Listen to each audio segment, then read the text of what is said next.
महाराष्ट्राचा news channel मध्ये आपल्या सर्वांचं स्वागत आहे।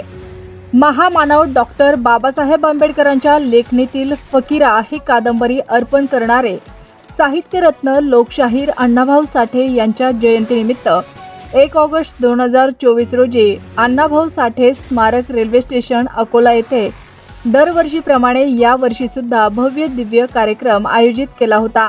या कार्यक्रमामध्ये आमचा सामाजिक कार्याबद्दल सत्कार करण्यात आला। अतिशय चांगल्या पद्धतीने हा कार्यक्रम दरवर्षी आयोजित केला जातो। या कार्यक्रमामध्ये आम्हाला बोलण्याची विनंती केली, त्यानंतर मी भाषण देण्यासाठी सुरुवात केली। माझ्या भाषणात मी सर्वप्रथम साहित्यरत्न लोकशाहीर अण्णाभाऊ साठे यांना अभिवादन करून भाषणाला सुरुवात केली। अनेक वर्षापासून आम्ही मागत असलेला भारतरत्न हा पुरस्कार अण्णाभाऊ साठे यांना मिळाला पाहिजे, अशी आम्ही सम्राट अशोक सेनेच्या वतीने माझ्या भाषणात मी मागणी केली।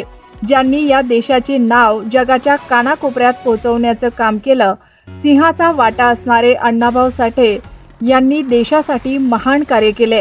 त्यांच्या सामाजिक कार्याची दखल राष्ट्रपती आणि प्रधानमंत्री यांनी घेतली पाहिजे, अशी आम्ही अपेक्षा करतो। रशिया सारख्या देशात छत्रपती शिवाजी महाराजांचे पोवाडे गायले, संयुक्त महाराष्ट्र चळवळ गतिमान करून या राज्याला वाचवण्याचे काम केले।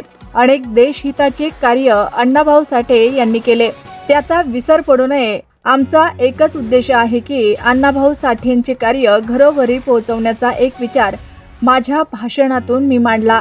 या ठिकाणी मला बोलण्याची संधी आणि माझा सत्कार केल्याबद्दल आयोजकांचे मी मनापासून धन्यवाद व्यक्त करतो आणि सर्व देशवासियांना साहित्यरत्न लोकशाहीर अण्णाभाऊ साठे यांच्या जयंतीनिमित्त हार्दिक हार्दिक शुभेच्छा देतो।